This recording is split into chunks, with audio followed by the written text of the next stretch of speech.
Hello friend, आइए अब एक नए टॉपिक पे चर्चा करते हैं। आज का जो हमारा टॉपिक है वो है शिक्षा, एजुकेशन। शिक्षा को हम अंग्रेजी में एजुकेशन के नाम से संबोधित करते हैं।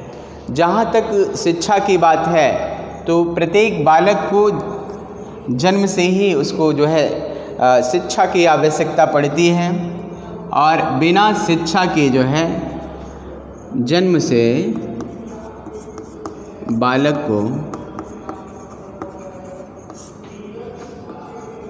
शिक्षा की आवश्यकता पड़ती है। शिक्षा की आवश्यकता पड़ती है, और जन्म से ही और शिक्षा के अभाव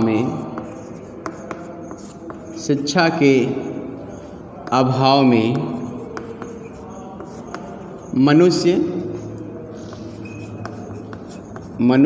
पशु समान है।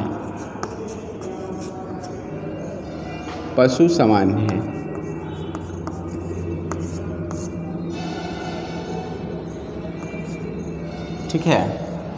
जन्म से बालक को शिक्षा की आवश्यकता पड़ती है, और शिक्षा के अभाव में मनुष्य पशु समान होता है। शिक्षा के माध्यम से ही व्यक्ति को समाज में रहने के योग्य बनाया जाता है। ठीक है। तो शिक्षा जो है ये आजीवन चलने वाली एक प्रक्रिया भी है, और इस प्रक्रिया से जो है जन्म से लेकर मृत्यु पर्यंत तक जो है व्यक्ति कुछ न कुछ चीज़ें हमेशा सीखता रहता है। तो जहाँ तक शिक्षा की बात है तो इसको जन्म से कहा जाता है कि ये बालक की सीखने की प्रक्रिया है। जन्म से जो है बालक कुछ न कुछ चीज़ों को हमेशा सीखता रहता है। शिक्षा किसी न किसी रूप में प्राचीन समय से ही दी जा रही है। शिक्षा अभिवृद्धि की एक प्रक्रिया है। शिक्षा व्यक्ति के विकास में सहायता करती है, और शिक्षा के द्वारा ही व्यक्ति का राष्ट्रीयकरण किया जाता है। ठीक है। तो व्यक्ति का राष्ट्रीयकरण शिक्षा के माध्यम से ही किया जाता है। ठीक है। तो ये जानते रहिएगा कि शिक्षा के बारे में जब बात करें तो ये आप बता सकते हैं। और इसके साथ साथ शिक्षा का कुछ अर्थ हैं। शिक्षा का शाब्दिक अर्थ होते हैं। अंग्रेजी को शिक्षा में एजुकेशन कहते हैं, और इस शब्द की उत्पत्ति लैटिन भाषा के 3 शब्दों से हुई है। ठीक है। एजुकेटम, एजुकेयर और एडुकेर शब्द से हुई है, जिसका अर्थ होता है शिक्षण का कार्य, शिक्षण करना, पथ प्रदर्शन करना। शिक्षण का कार्य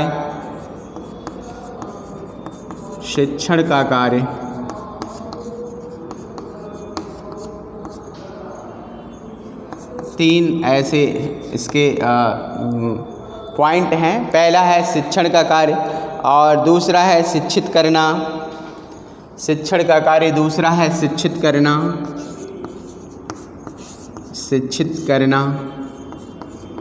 और तीसरा है पथ प्रदर्शन करना।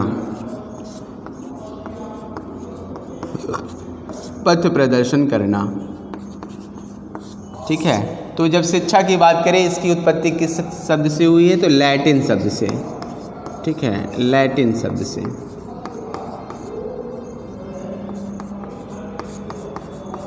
ठीक है। लैटिन शब्द से शिक्षा की उत्पत्ति हुई। अगर कभी पूछे किस शब्द से हुई है तो इसको आप बता सकते हो, लैटिन शब्द। ठीक है। और इसके 3 मूल पॉइंट हैं। कौन कौन से हैं? पहला है शिक्षण का कार्य करना, दूसरा है शिक्षित करना, और तीसरा है पथ प्रदर्शन करना। शिक्षण का कार्य होता है जिसमें ये कहा जाए कि शिक्षण के कार्य में दो लोगों का होना अति आवश्यक होता है, और इसी में अभी हम आगे चलेंगे तो इसके बारे में आपको बताएंगे कि कैसे इसमें जो है कुछ ऐसे पॉइंट आएंगे जिनके बारे में हम आगे बात करते हैं। अभी देखिए कि शिक्षा का अर्थ बालक की जन्मजात शक्तियों का विकास करना तथा उसके सर्वांगीण विकास से लगाया जाता है। शिक्षा का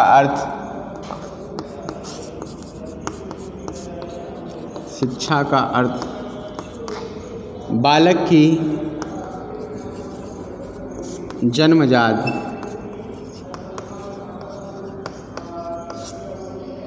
शक्तियों का विकास करना।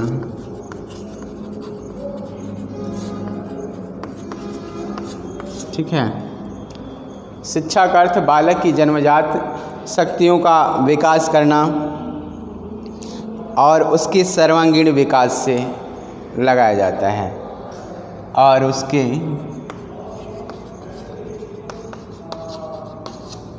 सर्वांगीण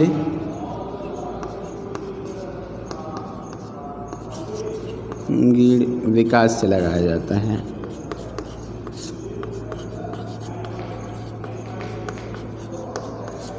ठीक है। तो शिक्षा का अर्थ बालक की जन्मजात शक्तियों का, बालक में कुछ ऐसी जन्मजात शक्तियाँ होती हैं जिसको बिना उसके बारे में उसको शिक्षित किए जो है उन शक्तियों का विकास नहीं होता। ठीक है। तो शिक्षा एक ऐसी प्रक्रिया ही है कि जन्म के समय से प्रारंभ हो जाता है कि प्रारंभिक अवस्था में उसके घर पर प्रारंभिक शिक्षा दी जाती है उसकी माता के द्वारा, पिता के द्वारा, भाई के द्वारा, बहन के द्वारा।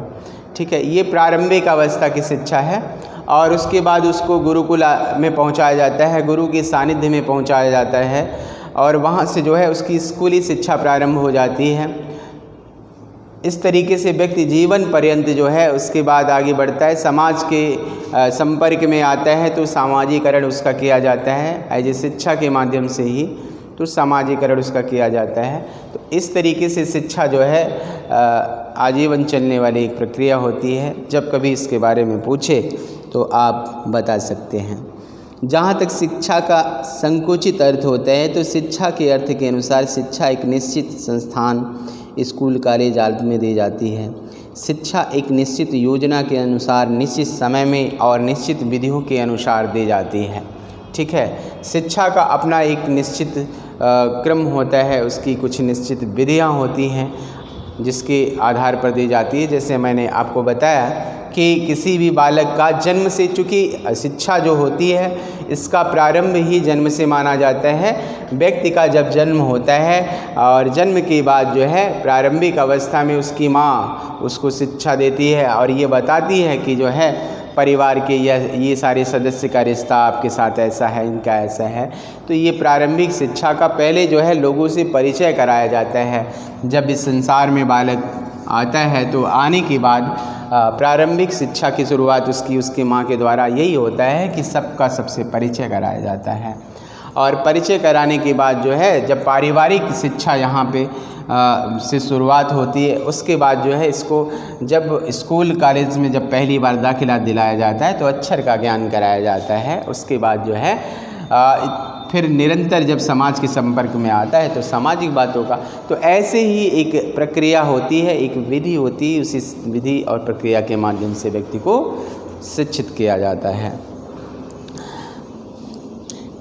कुछ ऐसे समाजशास्त्री हैं जिन्होंने शिक्षा के बारे में व्यापक अपने विचार दिए।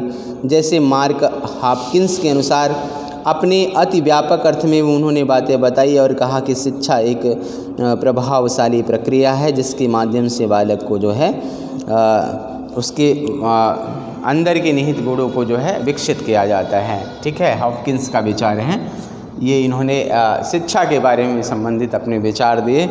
जबकि डाल्विन के अनुसार शिक्षा के व्यापक अर्थ में उन्होंने बताया कि शिक्षा जो है ये जीवन पर्यंत चलने वाली एक प्रक्रिया है। ठीक है। और कुछ अन्य समाजशास्त्री हैं जैसे सुकरात महोदय, इन्होंने शिक्षा का अर्थ बताया कि प्रत्येक व्यक्ति के मस्तिष्क में छुपे रूप से विद्यमान संसार के सार्वभौम विचारों को प्रकाश में लाना ही शिक्षा है। ये सुकरात का विचार है। किसका है? तो सुकरात महोदय का ये विचार है। शिक्षा से संबंधित विचार सुकरात महोदय ने ये दिया है। तो जब कभी अगर सुकरात के विचार पूछे तो आप सुकरात के विचार बता सकते हैं कि शिक्षा से संबंधित उनके क्या विचार हैं। और इसके विपरीत, सुकरात के विपरीत फ्रावेल महोदय ने बताया कि शिक्षा वह प्रक्रिया है जिसके द्वारा बालक की जन्मजात शक्तियों का विकास किया जाता है। फ्रावेल, ठीक है। तो फ्रावेल महोदय ने ये बताया कि शिक्षा एक जन्मजात प्रक्रिया है जिससे जो है बालक के अंदर की शक्तियों का विकास किया जाता है। ये सुकरात से अलग इनके हटके शिक्षा संबंधी विचार हैं। और इसके विपरीत कांट महोदय ने बताया कि शिक्षा व्यक्ति की उस सब पूर्णता का विकास है जिसमें उसे उसकी क्षमताओं का विकास किया जाता है। ठीक है, और ये कथन किसका है? तो ये है आपका कथन कांट महोदय का। ठीक है, कांट महोदय ने शिक्षा संबंधी ये अपने विचार दिए। कांट महोदय का ये विचार है। तो जब भी अगर पूछे कांट महोदय के विचार तो आप ये बता सकते हैं। और इसके विपरीत पेस्तालाजी के विचार हैं कि शिक्षा मनुष्य की जन्मजात शक्तियों का वास्तविक सामंजस्यपूर्ण तथा प्रगतिशील विकास है। पेस्तालाजी के विचार हैं। ये किसके हैं? तो पेस्तालाजी के विचार हैं। पेस्तालाजी ये कुछ ऐसे समाजशास्त्री हैं जिन्होंने जो है अपने अपने विचार जो है शिक्षा संबंधी अपने अपने विचार इन्होंने दिए। तो इनके विचारों के बारे में जब भी पूछे तो आप बता सकते हैं कि इनके ये विचार हैं। शिक्षा की दो प्रक्रियाएं मानी जाती हैं। शिक्षा की दो प्रक्रियाएं हैं, कौन कौन सी हैं? तो आइए उस पर बात करते हैं। शिक्षा की दो प्रक्रिया है। ठीक है, अब वो कौन कौन सी प्रक्रिया है आइए आगे देखते हैं। शिक्षा की प्रक्रिया, शिक्षा की प्रक्रिया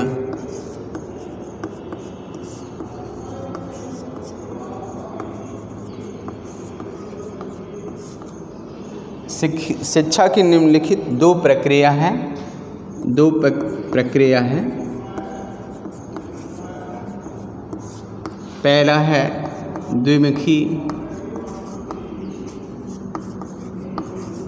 द्विमुखी प्रक्रिया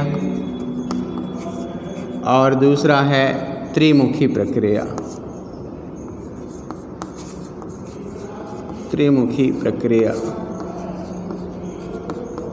ठीक है, ये दो प्रक्रिया हैं शिक्षा की।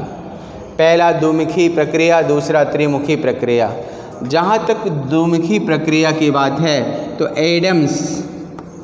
एडम्स महोदय ने बताया, ये एडम्स का नाम जानते रहिएगा, पूछेगा तो आप बता सकते हो कि एडम्स महोदय ने शिक्षा की द्विमुखी प्रक्रिया के बारे में बताया कि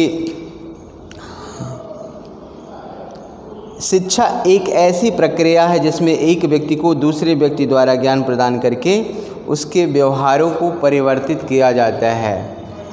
एक व्यक्ति के द्वारा दूसरे व्यक्ति को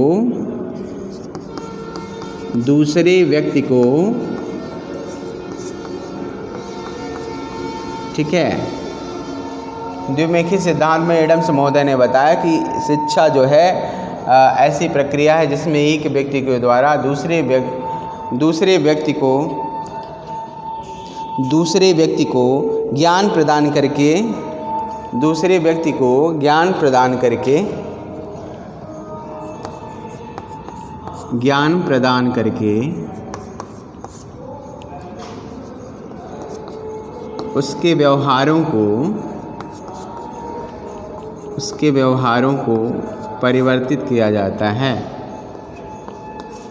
परिवर्तित किया जाता है।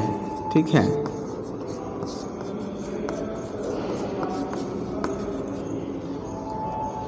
द्विमुखी प्रक्रिया में एडम्स महोदय ने बताया कि एक व्यक्ति के द्वारा दूसरे व्यक्ति को ज्ञान प्रदान करने के बाद उसके व्यवहारों को परिवर्तित किया जाता है। ज्ञान के पहले उसका व्यवहार कैसा होता है और ज्ञान के बाद उसके व्यवहारों में कहीं न कहीं परिवर्तन आ जाता है। तो द्विमुखी प्रक्रिया में दो व्यक्तियों का होना अति आवश्यक होता है। जैसे उदाहरण के रूप में एक गुरु और दूसरा शिष्य। पहला गुरु हो जाएगा और दूसरा शिष्य।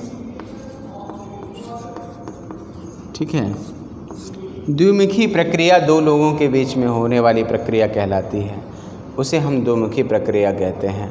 और दो लोगों के लिए गुरु और शिष्य का होना अति आवश्यक होता है कि गुरु के बिना जो है शिष्य को ज्ञान नहीं मिल सकता, और गुरु भी हो लेकिन शिष्य ना हो तो गुरु कैसे ज्ञान देगा।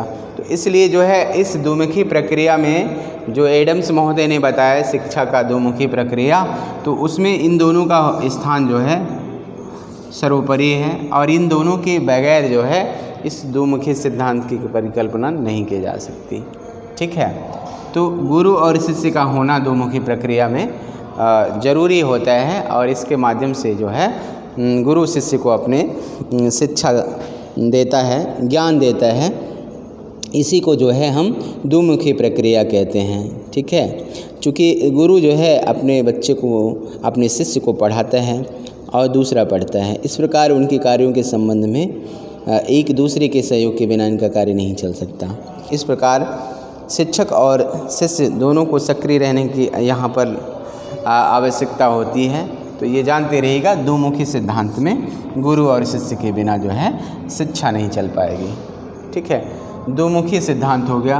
और बात अगर हम त्रिमुखी सिद्धांत की करें कि त्रिमुखी सिद्धांत किसे कहते हैं, ये तो हमने बात करी अभी दोमुखी सिद्धांत की, लेकिन त्रिमुखी सिद्धांत किसे कहते हैं? तो त्रिमुखी सिद्धांत में 3 लोगों का होना अति आवश्यक होता है। देखिए कह ही रहा है ना, त्रिमुखी प्रक्रिया यानी 3 लोगों का होना अति आवश्यक। कौन कौन? तो पहला हो जाएगा गुरु, ठीक है, दूसरा हो जाएगा शिष्य और तीसरा होता है समाज। ठीक है, तो त्रिमुखी प्रक्रिया, पहला गुरु, दूसरा शिष्य और तीसरा होता है समाज। गुरु अपने शिष्य को शिक्षा देता है और उसको समाज के योग्य रहने योग्य बनाता है, उसका सामाजिकरण करता है। ठीक है, शिक्षा के माध्यम से व्यक्ति को परिष्कृत और सुसंस्कृत किया जाता है और समाज के में रहने योग्य बनाया जाता है। अब उसका सामाजिकरण किया जाता है। जब समाज के संपर्क में शिष्य आता है तो उसका सामाजिकरण किया जाता है। तो त्रिमुखी प्रक्रिया में गुरु भी हो और शिष्य भी हो, लेकिन अगर उसका समाज से संपर्क नहीं होगा तो उसका सामाजिकरण नहीं होगा। तो उसके सामाजिकरण के लिए समाज का होना अति आवश्यक होता है। ठीक है, तो ये त्रिमुखी प्रक्रिया में गुरु शिष्य के साथ साथ समाज का होना अति आवश्यक है। तो ये त्रिमुखी प्रक्रिया इसको कहते हैं, जिसमें गुरु शिष्य और समाज के बीच संबंध पाया जाता है।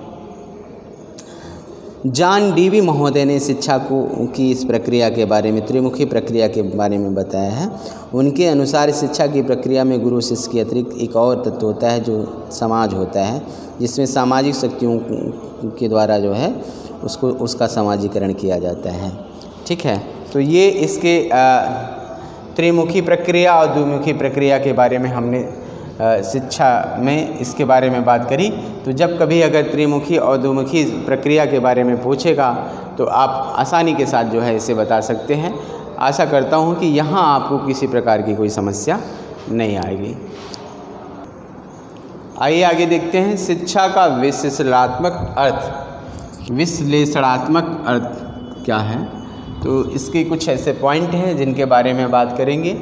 तो पहला जो शिक्षा का विश्लेषणात्मक अर्थ है, उसमें पहला है शिक्षा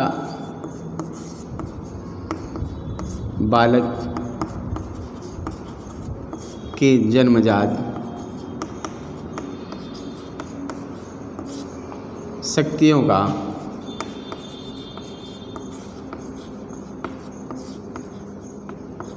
विकास करता है,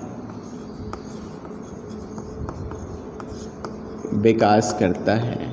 ठीक है, ये जानते रहिएगा जब भी पूछें। तो ये कुछ ऐसे पॉइंट हैं। शिक्षा बालक की जन्मजात शक्तियों का विकास करता है। दूसरा, शिक्षा के द्वारा व्यक्ति का सामाजिकरण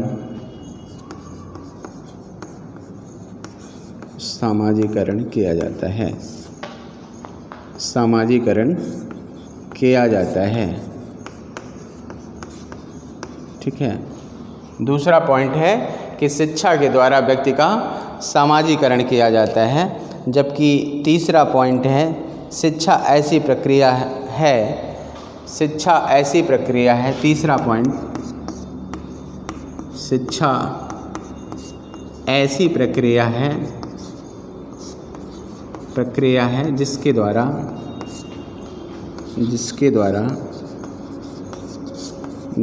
व्यक्ति को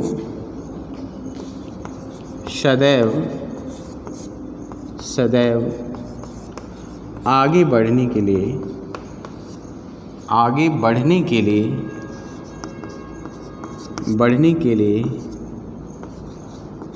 प्रेरित किया जाता है।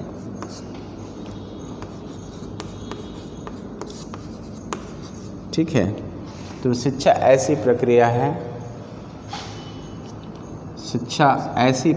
है जिसके द्वारा व्यक्ति को सदैव आगे बढ़ने के लिए प्रेरित किया जाता है। ये इसका तीसरा पॉइंट है। और अगला पॉइंट है, शिक्षा एक द्विमुखी प्रक्रिया है। शिक्षा एक द्विमुखी प्रक्रिया है। ठीक है, तो ये पहला पॉइंट इसमें बताया कि शिक्षा बालक की जन्मजात शक्तियों का विकास करता है। तो बालक के अंदर, जैसे बालक जन्म लेता है, जन्म के बाद इस संसार में आने के बाद, तो उसके अंदर कुछ ऐसे जन्म से ही गुण विद्यमान होते हैं जिसका जो है शिक्षा के माध्यम से उसके गुणों का धीरे धीरे विकास किया जाता है। ठीक है, जैसे जैसे वो शिक्षित होता है और आगे बढ़ता है, वैसे वैसे धीरे धीरे उसके बालक के अंदर के जो भावी गुण होते हैं वो धीरे धीरे बाहर निकलने लगते हैं। ठीक है, तो कहीं न कहीं शिक्षा के माध्यम से ही उसकी शक्तियों का विकास किया जाता है। अगर उसको शिक्षित नहीं किया जाता तो उसके अंदर की जो भावी ऐसे कुछ गुण होते हैं, जो शक्तियाँ होती हैं, उनका विकास नहीं हो पाता। और दूसरा, शिक्षा के द्वारा व्यक्ति का समाजीकरण किया जाता है। ये व्यक्ति का समाजीकरण तभी होगा जब वो शिक्षित होगा, समाज रूपी इस आईने के बारे में वो जानता होगा। तो समाज से जब उसका पाला पड़ेगा और शिक्षित होने के बाद ही वो समाज रूपी दर्पण में अपना चेहरा देख पाएगा। ठीक है, कि मेरा चेहरा कैसा है। जैसे अगर हम मिरर के सामने जाते हैं तो अपने चेहरे को देखकर हमें आभास हो जाता है कि हमारा चेहरा कैसा है, सुंदर लग रहा हूँ कि नहीं लग रहा हूँ। तो वैसे ही व्यक्ति का समाजीकरण जब होता है, समाज से उसका सामना होता है, तब उसको मैं समाज में मेरी क्या स्थिति है, मैं समाज में किस योग्य हूँ, इन बातों का पता उसको तब लगता है। तो इस माध्यम से ये जानते रहिएगा कि शिक्षा के माध्यम से ही व्यक्ति का समाजीकरण किया जाता है। बिना शिक्षा के व्यक्ति का समाजीकरण करना संभव नहीं है। इसीलिए त्रिमुखी प्रक्रिया में हमने देखा भी था कि शिक्षा की जो त्रिमुखी प्रक्रिया के बारे में जिसमें हमने बताया आपको, तो वो यही प्रक्रिया थी कि जिसमें गुरु और शिष्य के बाद तीसरा समाज होता है, जिसमें व्यक्ति का समाजीकरण किया जाता है। और तीसरी प्रक्रिया के बारे में इसके विश्लेषणात्मक जो अर्थ होता है, शिक्षा ऐसी प्रक्रिया है जिसके द्वारा व्यक्ति सदैव आगे बढ़ने के लिए प्रेरित किया जाता है। ठीक है, शिक्षा के माध्यम से ही व्यक्ति को हमेशा जीवन में आगे बढ़ने के लिए उसको हमेशा प्रेरित किया जाता है कि नहीं, एक ऐसी, जैसे हनुमान जी के पास कुछ ऐसी अदृश्य शक्तियाँ होती हैं जिनके बारे में उन्हें खुद पता नहीं होता कि मेरे अंदर इतनी अपार शक्ति विद्यमान होती है। उनको बताया जाता है कि ऐसी शक्तियाँ आपके शरीर के अंदर विद्यमान हैं कि आप चाहो तो कोई भी ऐसा कार्य नहीं है जो आप नहीं कर सकते हो। तो बालक के अंदर भी शिक्षा के माध्यम से जो उसके अंदर कुछ ऐसी शक्ति होती है जिसको कोई भी ऐसा कार्य हो जो वो ऐसा कार्य नहीं है जो वो ना कर पाए, उसके लिए उसको सदैव प्रेरित किया जाता है कि वो आगे बढ़ें। ठीक है, तो आगे बढ़ने के लिए शिक्षा के द्वारा ही उसको सदैव प्रेरित किया जाता है। महापुरुषों की जीवनियाँ और गाथाएँ आज उसको बताकर आगे बढ़ने के लिए प्रेरित किया जाता है। कैसे जो है वो महापुरुष किन किन परिस्थितियों से होते हुए और फिर एक दिन ऊंचाई पर पहुँचे, तो इन सभी के माध्यम से जो है उसको आगे बढ़ने के लिए प्रेरित किया जाता है। अगला है शिक्षा एक द्विमुखी प्रक्रिया है। इसके बारे में हमने आपको पहले ही बताया द्विमुखी प्रक्रिया किसे कहते हैं, जिसमें गुरु और शिष्य के सानिध्य में जो है गुरु और शिष्य, जब गुरु के सानिध्य में शिष्य जाता है, गुरु और शिष्य के माध्यम से जब शिक्षा का प्रारंभ होता है, उसी को शिक्षा की द्विमुखी प्रक्रिया हम कहते हैं। बिना गुरु के और बिना शिष्य की ये प्रक्रिया नहीं चल सकती। एक तरफ मान लीजिए गुरु है, शिष्य नहीं है, तो गुरु किसे ज्ञान देगा, और अगर शिष्य भी है, गुरु नहीं है, तो वो किसके द्वारा ज्ञान पाएगा? जाएगा। तो दोनों का होना इस दोमुखी प्रक्रिया में ज़रूरी होता है, गुरु और शिष्य का होना यहाँ पर ज़रूरी होता है। ये इसके विश्लेषणात्मक चौथा तथ्य है, पॉइंट है। अगला पॉइंट है डीवी के अनुसार शिक्षा त्रिमुखी प्रक्रिया है। डीवी ने बताया कि शिक्षा जो है, डीवी महोदय ने बताया शिक्षा त्रिमुखी प्रक्रिया है, त्रिमुखी प्रक्रिया है। त्रिमुखी प्रक्रिया के बारे में हमने आपको पहले ही बता दिया कि त्रिमुखी प्रक्रिया कैसे कहते हैं। इसके पहले हमने इसके बारे में चर्चा करी थी आपसे कि जिसमें गुरु और शिष्य के साथ साथ समाज, उसका समाजीकरण किया जाता है, समाज से भी उसका संपर्क स्थापित किया जाता है। इसी को शिक्षा की त्रिमुखी प्रक्रिया कहते हैं। ठीक है, बहुत ज़्यादा इसके अंदर नहीं जाएंगे क्योंकि इसके बारे में हमने बात करी है। अब आगे बढ़ते हैं। शिक्षा विद्यालय तक ही सीमित नहीं रहती। ठीक है, अगला पॉइंट है इसकी, शिक्षा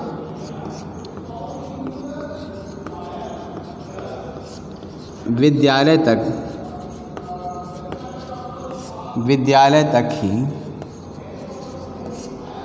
ही सीमित नहीं रहती।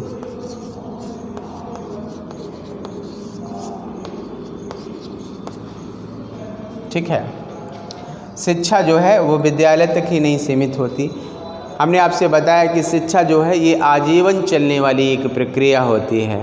ठीक है, जब व्यक्ति जन्म लेता है तो जन्म के बाद उसका पहली बार शिक्षा जो है उसके पारिवारिक जनों के द्वारा उसको शिक्षा दी जाती है। परिवार में माता पिता, भाई बहन, बड़े बुजुर्ग जो भी होते हैं उनके माध्यम से सबसे पहली बार उनको वहीं शिक्षित किया जाता है।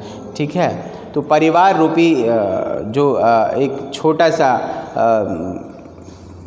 एक समाज होता है, वहीं से जो है इसकी आरंभिक शिक्षा प्रारंभ कर दी जाती है। उसके बाद विद्यालयी शिक्षा, स्कूली शिक्षा का प्रारंभ होता है। फिर समाज के संपर्क में आता है, उसका समाजीकरण होता है। समाज रूपी संस्था से जुड़कर वो समाज रूपी शिक्षा प्राप्त करता है। और उसके बाद जिन जिन संस्थाओं में वो रहता है उन सारी संस्थाओं के माध्यम से उसको जो है कहीं न कहीं शिक्षा मिलती रहती है। तो एक प्रक्रिया है शिक्षा जो विद्यालय तक सीमित नहीं रहती।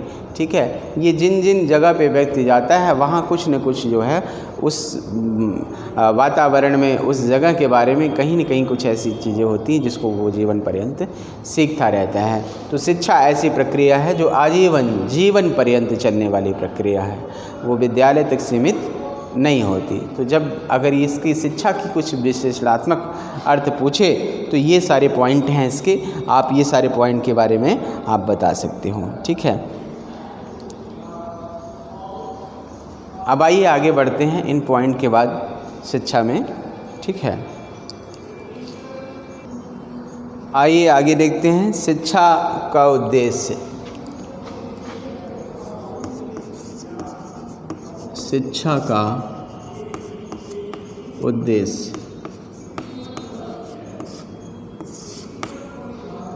शिक्षा के उद्देश्य की जहाँ तक बात है तो शिक्षा के उद्देश्य के बारे में कहा जाता है कि शिक्षा के उद्देश्यों के संबंध में मतभेद है। शिक्षा का एक निश्चित उद्देश्य अरस्तु के समय से लेकर अब तक निश्चित नहीं हो पाया। ठीक है, शिक्षा के उद्देश्य के बारे में बात की जाए तो कहा जाता है कि शिक्षा का निश्चित उद्देश्य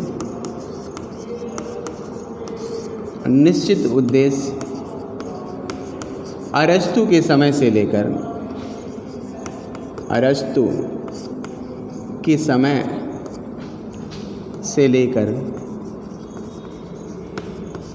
अब तक निश्चित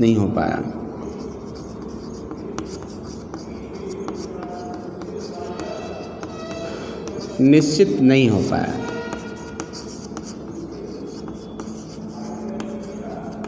ठीक है, जहाँ तक शिक्षा के निश्चित उद्देश्य की बात है तो अरस्तु के समय से लेकर अब तक इसका कोई निश्चित उद्देश्य नहीं हो पाया है। ऐसी स्थिति देखकर कीटिंग महोदय ने कहा कि शिक्षा का सार्वभौमिक उद्देश्य ज्ञान करना असंभव है। कीटिंग महोदय ने बताया कीटिंग एक समाजशास्त्री हैं, इन्होंने बताया कि शिक्षा का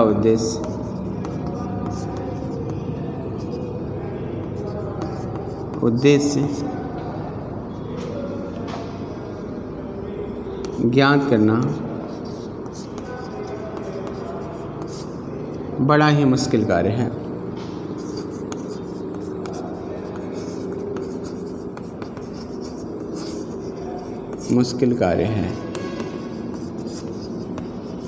ठीक है। तो कीटिंग महोदय ने शिक्षा के उद्देश्य के बारे में बताया कि इसके उद्देश्य को ज्ञात करना बड़ा ही मुश्किल कार्य है और ऐसी जिसको कह सकते हैं कि असंभव है। अरस्तु का कथन है कि हम इस विषय में एक मत नहीं हैं कि बालक को क्या सीखना चाहिए। अरस्तु ने कहा हम इस निश्चित उद्देश्य में ये नहीं, हमको ये निश्चित नहीं है कि बालक को क्या सीखना चाहिए। ये अरस्तु जी का है, अरस्तु जी का कथन है। इन्होंने कहा कि बालक को क्या सीखना है ये कोई निश्चित नहीं है। ठीक है। तो शिक्षा के उद्देश्य की जहाँ तक बात है तो भिन्न भिन्न समाजशास्त्रियों की ये विचार हैं। शिक्षा के विभिन्न मान्य उद्देश्य इस प्रकार हैं। कुछ ऐसे मान्य उद्देश्य जो हैं वो इस प्रकार हैं। मान्य उद्देश्य के बारे में आगे चर्चा करेंगे। शिक्षा के कुछ ऐसे मान्य उद्देश्य हैं जिनके बारे में हम आगे बात करेंगे और इसमें सिर्फ इतना जान लीजिए कि शिक्षा निश्चित उद्देश्य का जहाँ तक निश्चित उद्देश्य की बात है तो अरस्तु से लेकर अब तक निश्चित उद्देश्य नहीं हो पाया है। जबकि कीटिंग महोदय ने कहा कि शिक्षा का उद्देश्य ज्ञान करना बड़ा ही असाध्य कार्य है। ठीक है, मुश्किल कार्य है। और अरस्तु ने भी कहा कि बालक को क्या सीखना है क्या नहीं सीखना है इसके बारे में बताना बड़ा मुश्किल है। अब शिक्षा के कुछ ऐसे मान्य उद्देश्य हैं, इनके बारे में बात करेंगे अगले नेक्स्ट वीडियो में जब मुलाकात होगी तो उसमें जो है उसके बारे में बात करेंगे। आज के लिए आज के इस वीडियो में इतना ही।